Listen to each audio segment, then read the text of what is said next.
सुबह के 7 बजे थे।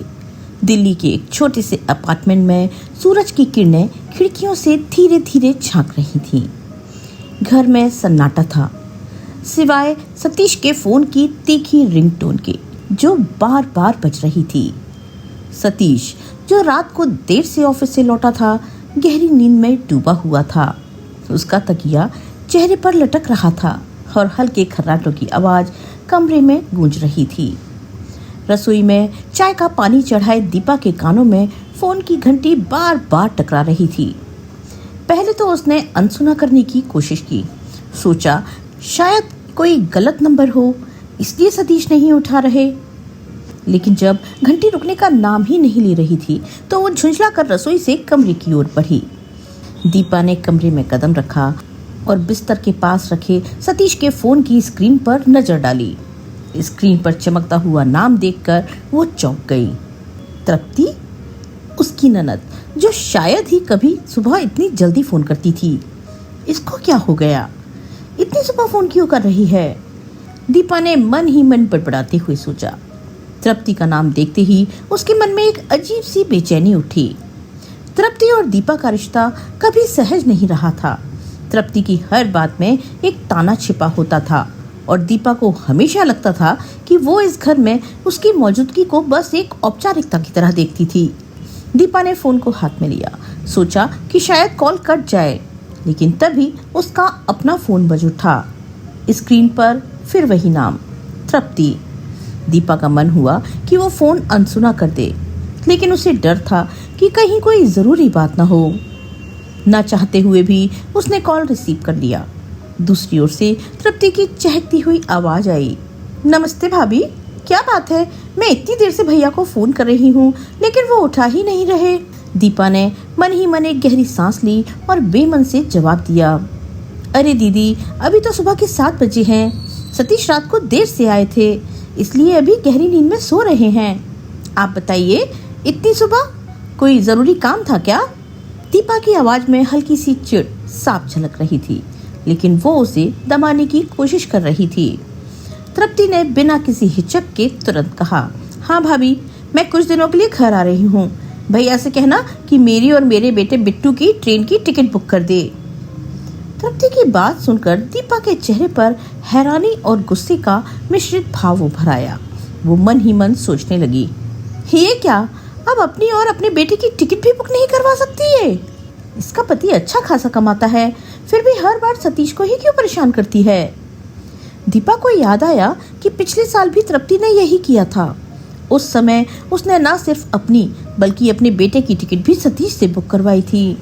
और जब वो घर आई थी तो जाते समय ढेर सारा सामान, कपड़े, खिलौने और एक महंगा बैग सतीश ने ही खरीद कर दिया था। दीपा की खामोशी को भांपते हुए तृप्ति ने कहा, क्या हुआ भाभी, आप लोग कहीं जाने वाले तो नहीं थे? दीपा ने जवाब दिया, दीदी, मैं अपने मायके जाने वाली थी। मेरी भाभी की छुट्टियां हैं अभी, तो उनके साथ समय बिताने का मौका मिल जाता है, लेकिन अब आप आ रही हैं तो मैं कैंसिल कर देती हूँ। तृप्ति ने तपक से कहा, हाँ भाभी, मुझे तो अब समय नहीं मिलेगा, आप बाद में चली जाना। दीपा का गुस्सा अब उबाल पर था। पता चलने के बाद भी ये अपना प्रोग्राम कैंसिल क्यों नहीं करती? उसने गुस्से में सोए हुए सतीश की ओर देखा और कहा, ठीक है, सतीश जब उठेंगे मैं आपका मैसेज दे दूंगी। इतने में फोन कट गया और दीपा रसोई में वापस चली गई। रसोई में काम करते हुए दीपा को 1 साल पहले का समय याद आया, जब उसकी सास मुन्नी देवी इस घर की धुरी हुआ करती थी। सास के जाने के बाद घर में एक खालीपन सा छा गया था, लेकिन तृप्ति के आने की खबर ने उस खालीपन को फिर से तनाव से भर दिया था। दीपा की आंखों के सामने वो समय साकार हो उठा जब सास के जीवित होने पर तृप्ति के आने की खबर घर में उत्सव की तरह मनाई जाती थी। सास मुन्नी देवी के चेहरे पर तृप्ति का नाम सुनते ही एक अलग ही चमक आ जाती थी। वो तुरंत घर को सजाने संवारने में जुट जाती थी। दीपा, तृप्ति आ रही है, सब कुछ चकाचक होना चाहिए, वो सख्त लहजे में कहती। फिर शुरू हो जाता एक अंतहीन सफाई अभियान। तृप्ति के कमरे के पर्दे बदल दिए जाते, उसकी पसंद की हल्की नीली या गुलाबी चादरें बिछाई जाती और अलमारी में उसकी पसंदीदा साड़ियाँ और कपड़े सजाए जाते। सास खुद रसोई में तृप्ति के पसंद के व्यंजन बनवाती। कढ़ी, पूरी और उसके बेटे बिट्टू के लिए चॉकलेटी केक। दीपा को लगता था कि तृप्ति के आने पर घर में कोई मेहमान नहीं बल्कि घर की मालकिन आ रही हो। सास की आंखों में तृप्ति के लिए एक अलग ही प्यार था। वो बार बार कहती, मेरी तृप्ति तो इस घर की लक्ष्मी है, उसका स्वागत राजकुमारी की तरह होना चाहिए। दीपा के लिए ये बातें सुनना हमेशा कड़वा लगता था। वो सोचती, मैं दिन रात इस घर को संभालती हूँ, फिर भी सास के लिए तृप्ति ही सब कुछ है। सतीश भी सास के इस उत्साह में पूरा साथ देता था। तृप्ति की ट्रेन की टिकट बुक करना उसका निश्चित काम था, चाहे वो कितना भी व्यस्त हो। तृप्ति का फोन आते ही वो तुरंत टिकट की व्यवस्था कर देता। एक बार दीपा ने सतीश से पूछा था, वो खुद टिकट बुक क्यों नहीं कर सकती? उसका पति इतना कमाता है, फिर हर बार तुम्हें ही क्यों परेशान करती है? सतीश ने हंसते हुए जवाब दिया था, अरे वो मेरी छोटी बहन है, ये घर उसका भी है, मैं तो बस उसका ध्यान रखता हूँ। लेकिन दीपा के लिए ये सिर्फ ध्यान रखना नहीं था। उसे हमेशा लगता था कि तृप्ति जानबूझकर सतीश का फायदा उठाती थी। हर बार जब वो आती, न सिर्फ उसकी टिकट का खर्चा बल्कि उसके और उसके बेटे के लिए ढेर सारा सामान, कपड़े, खिलौने और कभी कभी तो गहने भी सतीश ही खरीदता। जाते समय तृप्ति की विदाई में सास और सतीश मिलकर उसे इतना कुछ देते कि साल भर तक उसे किसी चीज की जरूरत न पड़े। दीपा से कभी कोई नहीं पूछता, उसे तो सिर्फ घर के काम में झोंक दिया जाता। दीपा को लगता जैसे वो इस घर की बहू नहीं बल्कि कोई नौकरानी हो जिसका काम सिर्फ मेहमानों की सेवा करना है। दीपा को एक खास घटना याद आई। पिछले साल तृप्ति के बेटे बिट्टू का जन्मदिन था। उसने सतीश से कहा था कि वो अपने भांजे के लिए एक नया साइकिल खरीद दे। सतीश ने बिना कुछ सोचे साइकिल खरीद दी थी। जब दीपा ने पूछा, क्या जरूरत थी इतना महंगा साइकिल खरीदने की, हमारा बजट तो पहले ही तंग है, तो सतीश ने जवाब दिया था, दीपा वो मेरा भांजा है, उसे खुश देखकर मुझे अच्छा लगता है। उस दिन दीपा ने कुछ नहीं कहा, लेकिन उसे ये बात चुभ गई थी कि सतीश अपनी बहन की हर बात मानता था, लेकिन उसकी बातों को हमेशा हल्के में लेता था। रसोई में काम करते हुए दीपा के मन में एक तूफान सा उठ रहा था। एक तरफ वो सास की यादों से भावुक हो रही थी क्योंकि सास के जाने के बाद घर में एक सूनापन आ गया था। दूसरी तरफ तृप्ति के प्रति उसका गुस्सा और गहरा हो रहा था। उसे लगता था कि तृप्ति न सिर्फ सतीश का फायदा उठाती थी बल्कि उसे भी अपमानित करने का कोई मौका नहीं छोड़ती थी। दीपा ने ठान लिया था कि वो तृप्ति के साथ सम्मान से पेश आएगी, लेकिन उसे ये भी समझाना होगा कि मायका सिर्फ भाई का नहीं भाभी का भी होता है। सास की यादों ने उसे ये सिखाया था कि घर को संभालने के लिए सिर्फ मेहनत ही काफी नहीं, अपने अधिकारों की रक्षा करना भी जरूरी है। कुछ देर बाद सतीश नींद से जागा और रसोई में आया। उसका चेहरा अभी भी नींद से भरा हुआ था और वो जल्दी जल्दी में था। दीपा, आज मुझे जल्दी निकलना है, मेरा टिफिन जल्दी तैयार कर दे। अपनी चाय का कप उठाते हुए उसने कहा। दीपा ने बर्तन धोते हुए जवाब दिया, सब तैयार है, लेकिन तुमसे कुछ बात करनी है। सतीश ने अधीरता से कहा, हाँ जल्दी बोलो, मुझे नहाना है। दीपा ने गहरी सांस ली और कहा, तुम्हारी बहन का सुबह फोन आया था। वैसे तो वो मुझे फोन करती नहीं, लेकिन आज जब तुमने उसका कॉल नहीं उठाया तो उसने मुझे फोन किया। मैं तो उठाना नहीं चाहती थी, लेकिन तुमसे झगड़ा कौन मोल ले? सतीश ने चिढ़कर कहा, अरे बात बताओ ना कि फोन क्यों आया था, ये फालतू की बातें करके दिमाग खराब क्यों कर रही हो? दीपा ने गुस्से से उसकी ओर देखा। उसकी आंखों में आग थी। मेरी बातें तुम्हें फालतू लगती हैं, खासकर जब तुम्हारी बहन की बात हो। तृप्ति ने कहा है कि उसकी और बिट्टू की टिकट बुक कर दो, वो यहाँ आने वाली है। सतीश ने बेपरवाही से कंधे उचकाए। तो इस बात पर तुम क्यों चिढ़ रही हो? उसका मायका है ये, वो और कहाँ जाएगी? दीपा का गुस्सा अब उबाल पर था। उसने बर्तन को जोर से सिंक में रखा और कहा, मायका? भाभी से टेढ़ा व्यवहार करती है, फिर मायका का क्या मतलब? वो तुम्हारे पीछे पीछे सिर्फ इसलिए घूमती है क्योंकि तुम उसका हर खर्चा उठाते हो। इतने साल हो गए, लेकिन आज भी वो अपनी टिकट तुमसे बुक करवाती है। उसका पति अच्छा खासा कमाता है, फिर भी खर्चा भाई का करवाती है। मैं तो उसे सिर्फ खाने कपड़े के लिए याद आती हूँ, क्योंकि वो तो मुझे नौकरानी समझती है। शॉपिंग तो तुम्हारे साथ ही करने जाती है। भाभी को तो कोई वैल्यू देनी नहीं, लेकिन मायके का अधिकार छोड़ना भी नहीं। कितनी लालची है तुम्हारी बहन। सतीश ने पानी का गिलास उठाया और शांत स्वर में कहा, दीपा, तुम बेकार में इतना सोचती रहती हो। बहन बेटियों को देना शुभ होता है। तुम अपने मायके जाती हो तब तुम्हारी भाभी कितना कुछ देती हैं। ये सुनकर दीपा तिलमिला गई। उसने गुस्से से कहा, हाँ, मेरी भाभी मुझे देती हैं, लेकिन इसमें मेरा भी योगदान है। मैं वहां जाकर उन पर बोझ नहीं बनती। मैं उनकी हर काम में मदद करती हूँ, उनके साथ समय बिताती हूँ। लेकिन तुम्हारी बहन, वो यहाँ आती है तो बस आदेश देती है, एक गिलास पानी भी खुद नहीं उठाती। अगर एक टाइम घर में खाना खाती है तो बाकी टाइम बाहर का खाना चाहिए। क्या वो अपने घर में भी ऐसा ही करती है? दीपा की आवाज में अब गुस्सा और दर्द दोनों झलक रहे थे। उसे याद आया कि पिछले साल तृप्ति ने एक बार रसोई में आकर कहा था, भाभी, तुम खाना तो बहुत अच्छा बनाती हो, लेकिन मेरे बेटे को पिज्जा बहुत पसंद है, आज शाम को ऑर्डर कर देना। दीपा ने उस दिन पिज्जा मंगवाया था, लेकिन मन ही मन उसे बहुत बुरा लगा था। उसे लगा था कि तृप्ति जानबूझकर उसकी मेहनत को कमतर दिखाती थी। एक हफ्ते बाद तृप्ति अपने बेटे बिट्टू के साथ घर पहुंची। सतीश ने स्टेशन से उसे लाने के लिए जोर शोर से तैयारियां की थी। उसने बिट्टू के लिए खिलौने और तृप्ति के लिए खूबसूरत फूलों का गुलदस्ता खरीदा। दीपा को ये देखकर गुस्सा आया। सतीश, तुमने मुझसे बिना पूछे सामान खरीद लिया, मुझे साथ ले जाने की जरूरत भी नहीं समझी। सतीश ने जवाब दिया, तुम्हें तृप्ति पसंद ही नहीं है। अगर मैं तुम्हें साथ ले जाता तो भी तुम नाराज होती। दीपा की आंखें भर आई। तुम हमेशा ऐसा करके मेरा अपमान करवाते हो। तुम तृप्ति को बताओगे कि तुमने ये सब खरीदा तो वो मुझे ताने देगी कि मेरा भाई मुझसे कितना प्यार करता है। सतीश ने कहा, चिंता मत करो, मैं कुछ नहीं कहूंगा। बस जितने दिन वो यहाँ है तुम ठीक से रहना। जैसे ही तृप्ति घर पहुंची, घर में घुसते ही वो चारों ओर देखने लगी। भैया, घर में तो काफी बदलाव हो गया है, पर माँ की कुछ चीजें अभी भी नजर आ रही हैं।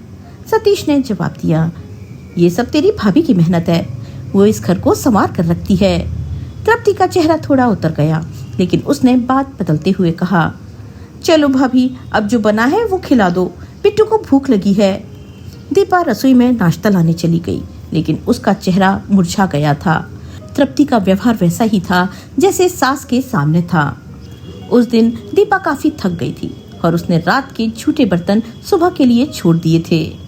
लेकिन तृप्ति ने रसोई में जाकर बर्तन देखे और दीपा से बोली, भाभी, आपने मेड लगाई है क्या? झूठे बर्तन छोड़कर सोना तो अच्छा नहीं। मेरे घर में मेड नहीं है, मैं तो रात को ही सब धो लेती हूँ। दीपा ने गुस्से से सतीश की ओर देखा, लेकिन सतीश ने शांत रहने का इशारा किया। दीपा ने मन ही मन सोचा, अब ये मेरी सास बनने की कोशिश कर रही है। दूसरे दिन सुबह दीपा ने देखा कि बिट्टू, तृप्ति का बेटा, लिविंग रूम में अकेला बैठा अपने पुराने खिलौनों से खेल रहा था। दीपा को बिट्टू से हमेशा प्यार रहा था, लेकिन तृप्ति की वजह से वो उससे ज्यादा करीब नहीं हो पाई थी। उसने सोचा कि शायद बिट्टू के साथ कुछ समय बिताकर वो तृप्ति के साथ भी रिश्ता सुधार सकती है। उसने बिट्टू के पास जाकर कहा, बिट्टू, तुम्हें नया खिलौना चाहिए? चलो हम दोनों मिलकर तुम्हारा पुराना खिलौना साफ करें और फिर मैं तुम्हें एक नया गेम सिखाऊंगी। बिट्टू का चेहरा खिल उठा। दीपा ने उसके साथ समय बिताया, उसे एक नया बोर्ड गेम सिखाया और कुछ देर तक हंसी मजाक किया। लेकिन जब तृप्ति कमरे में आई तो उसने दीपा को देखकर कहा, भाभी, बिट्टू को इतना बिगाड़ने की जरूरत नहीं है, वो घर पर इतना शरारती नहीं है। दीपा को यह सुनकर गुस्सा तो आया, लेकिन उसने खुद को संभाला और मुस्कुराते हुए कहा, दीदी, बच्चे तो ऐसे ही होते हैं, मैं बस उसे थोड़ा खुश करना चाहती थी। इस घटना ने दीपा को और दुखी कर दिया। उसे लगा कि तृप्ति को उसकी कोई भी कोशिश पसंद नहीं आती, वो हमेशा उसे गलत ही समझती थी। एक दिन दीपा की सहेली रीना घर आई। रीना और दीपा कॉलेज के समय से दोस्त थीं और रीना हमेशा दीपा का हौसला बढ़ाती थी। दीपा ने उसका स्वागत किया, चाय नाश्ता करवाया और दोनों घंटों बातें करती रहीं। रीना ने दीपा से कहा, दीपा, तुम बहुत मेहनती हो, ये घर तुमने इतना सुंदर बनाया है, लेकिन तुम्हें अपने लिए भी समय निकालना चाहिए। दीपा ने हंसते हुए कहा, रीना, तुम तो जानती हो यहाँ समय मिलना मुश्किल है, अगर कभी मुमकिन हुआ तो जरूर कुछ करूंगी। रीना के जाने के बाद दीपा को थकान महसूस हुई और वो लेट गई। तभी तृप्ति कमरे में आई और बोली, भाभी, आप लेट गई? मैं रसोई साफ कर दूं? अभी देखा तो किचन बहुत गंदा हो रहा है, मुझसे तो गंदगी बिल्कुल नहीं देखी जाती। दीपा समझ गई कि तृप्ति ताना मार रही है। उसने जवाब दिया, दीदी ये आपका ही घर है, अगर मन है तो साफ कर लीजिए, मैं अभी थोड़ा आराम करना चाहती हूँ। तृप्ति का मुंह बन गया और वो वहां से चली गई। रात को जब सतीश घर आया, तृप्ति ने उससे शिकायत की, भैया भाभी की सहेली बहुत अच्छी थी, लेकिन भाभी तो थक गई थी, रसोई भी साफ नहीं कर पाई, मैंने सोचा मैं ही कर दूं। दीपा ये सुनकर तिलमिला गई। वो समझ गई कि तृप्ति उसे नीचा दिखाने की कोशिश कर रही है। उसने सतीश की ओर देखा, लेकिन सतीश ने कुछ नहीं कहा। दीपा के मन में अपने मायके की यादें ताजा हो रही थीं। उसकी भाभी शालिनी हमेशा उसका स्वागत करती थी और उसे अपने घर का हिस्सा मानती थी। एक बार जब दीपा अपने मायके गई थी तो शालिनी ने उसके लिए खूबसूरत साड़ी खरीदी थी। दीपा ने कहा था, भाभी इतना खर्चा क्यों किया? शालिनी ने हंसते हुए जवाब दिया था, दीपा तुम मेरे लिए बहन जैसी हो, तुम्हारे लिए कुछ करना मुझे अच्छा लगता है। दीपा को ये बात हमेशा याद रहती थी। वो सोचती थी कि अगर तृप्ति भी उसके साथ ऐसा व्यवहार करती तो शायद उनका रिश्ता इतना तनावपूर्ण नहीं होता। उसने सतीश से कहा, सतीश मैं अपने मायके जाना चाहती थी, शालिनी भाभी की छुट्टियां हैं और मुझे उनके साथ समय बिताने का मौका मिलता है, लेकिन तृप्ति ने कहा कि मैं बाद में चली जाऊं। क्या उसे मेरी भावनाओं की कोई कदर नहीं? सतीश ने जवाब दिया, दीपा तुम बाद में चली जाना, तृप्ति साल में एक बार ही तो आती है। दीपा को ये सुनकर बहुत बुरा लगा। उसे लगा कि सतीश हमेशा तृप्ति की तरफदारी करता था। एक दिन तृप्ति ने सतीश से कहा, भैया मुझे तुम्हारे जीजाजी के लिए एक घड़ी और अपने लिए एक सूटकेस खरीदना है, चलो शॉपिंग चलते हैं। सतीश ने कहा, तृप्ति तुम भाभी को ले जाओ। तृप्ति ने मुंह बनाते हुए कहा, भाभी को ले जाकर क्या करूंगी, पेमेंट तो तुम ही करोगे ना। दीपा को यह सुनकर गुस्सा आ गया। उसने सोच लिया कि अब वो तृप्ति की सच्चाई सतीश को दिखाएगी। उसने तृप्ति से कहा, तृप्ति एक जरूरी बात है, सतीश को 2 महीने से सैलरी नहीं मिली है, घर का खर्चा भी मुश्किल से चल रहा है, शॉपिंग तो दूर बिजली का बिल भी जमा करना मुश्किल है, अगर तुम 2-3 हजार रुपए दे सको तो हमारा काम चल जाएगा। तृप्ति ने तुरंत कहा, अरे भैया मैं तो बताना भूल गई, मेरी वापसी की टिकट जल्दी बुक करवा दो, मेरी ननद घर पर आई है, उसे लेकर जीजाजी बहुत परेशान हैं। सतीश ने हैरानी से कहा, अभी तो तुम शॉपिंग की बात कर रही थी। तृप्ति ने जवाब दिया, हाँ इसलिए जल्दी शॉपिंग करना चाहती थी ताकि जल्दी वापस जा सकूं। टिकट के पैसे मैं दे दूंगी, तुम्हें देने की जरूरत नहीं। सतीश और दीपा दोनों हैरान थे। दीपा जानती थी कि तृप्ति कभी अपने भाई की मदद नहीं करेगी। सतीश ने टिकट बुक कर दी और 3 दिन बाद तृप्ति चली गई। इन 3 दिनों में तृप्ति ने दीपा को आदेश देना बंद कर दिया था, क्योंकि दीपा का कठोर व्यवहार उसे समझ आ गया था। तृप्ति के जाने से पहले रीना फिर से दीपा से मिलने आई। उसने दीपा से कहा, दीपा तुम बहुत मजबूत हो, तुमने तृप्ति को उसकी जगह दिखा दी, लेकिन अब तुम्हें अपने लिए भी खड़ा होना होगा। सतीश को समझाओ कि वो तुम्हारा सम्मान बनाए रखे। दीपा ने रीना की बातों को ध्यान से सुना और कहा, रीना तुम ठीक कहती हो, मैं अब चुप नहीं रहूंगी। रीना की सलाह ने दीपा में एक नया आत्मविश्वास भरा। उसने सतीश से खुलकर बात की और कहा, सतीश मैं चाहती हूँ कि तुम अपनी बहन के सामने मेरा सम्मान बनाए रखो। मैं इस घर की बहू हूँ और मैंने इस घर को संभालने के लिए दिन रात मेहनत की है। ये सिर्फ उसका मायका नहीं, मेरा घर भी है। सतीश ने दीपा की बात सुनी और कहा, दीपा मैं तुम्हारी बात समझता हूँ, मैं तृप्ति से बात करूंगा। तृप्ति के जाने से पहले दीपा ने उसे कपड़े और बिट्टू के लिए खिलौने दिए। तृप्ति की आंखें नम हो गईं। भाभी मैं नहीं चाहती कि मेरा मायका खत्म हो जाए, आप ये सामान रख लीजिए। दीपा ने मुस्कुराकर कहा, दीदी मायका सिर्फ भाई से नहीं भाभी से भी होता है, बस यही बात आप भूल गई थी, लेकिन अब शायद आप समझ गई हैं। तृप्ति दीपा से गले लगकर चली गई। इसके बाद उसने कभी दीपा के साथ बुरा व्यवहार नहीं किया। दीपा ने भी सतीश से कहा, मैं चाहती हूँ कि तृप्ति जब भी आए इस घर को अपना समझे, लेकिन उसे भी समझना होगा कि ये मेरा भी घर है। सतीश ने दीपा की बात समझी और वादा किया कि वो तृप्ति को भी समझाएगा। इस घटना के बाद घर में शांति छा गई और दीपा को लगा कि उसने न सिर्फ अपने अधिकारों की रक्षा की, बल्कि तृप्ति को भी परिवार का असली मतलब समझा दिया। कुछ महीनों बाद तृप्ति फिर से घर आई। इस बार उसने दीपा के साथ सम्मान से बात की और बिट्टू के लिए एक छोटा सा तोहफा भी लाई। दीपा ने देखा कि तृप्ति अब उसे एक ननद की तरह नहीं बल्कि एक दोस्त की तरह देखने लगी थी। घर में अब तनाव की जगह हंसी और प्यार ने ले ली थी। दीपा को यकीन हो गया था कि उसकी मेहनत और आत्मविश्वास ने न सिर्फ उसके रिश्तों को सुधारा बल्कि इस घर को सचमुच उसका अपना बना दिया। रिश्तों में सम्मान दोनों तरफा होना चाहिए। तृप्ति शुरू में दीपा को केवल एक औपचारिकता की तरह देखती थी और उसकी मेहनत को कमतर आंकती थी, लेकिन जब दीपा ने अपनी बात रखी और तृप्ति को उसकी जगह दिखाई तो तृप्ति का व्यवहार बदला। ये हमें सिखाता है कि परिवार में सभी सदस्यों को एक दूसरे की भावनाओं और योगदान का सम्मान करना चाहिए। ननद भाभी का रिश्ता तभी सुंदर बनता है जब दोनों एक दूसरे को बराबर का दर्जा दें और एक दूसरे की मेहनत को सराहें। अपने अधिकारों और सम्मान की रक्षा करना हर व्यक्ति का कर्तव्य है। दीपा ने शुरू में तृप्ति के तानों और अपमानजनक व्यवहार को चुपचाप सहन किया, लेकिन समय के साथ उसने अपने आत्मविश्वास को मजबूत किया और अपनी बात को स्पष्ट रूप से रखा। परिवार में अपनी जगह बनाने और सम्मान पाने के लिए जरूरी है कि हम अपनी भावनाओं और जरूरतों को व्यक्त करें। चुप रहना या हर बात को सहन करना लंबे समय में न केवल रिश्तों में तनाव पैदा करता है बल्कि हमारे आत्मसम्मान को भी ठेस पहुंचाता है।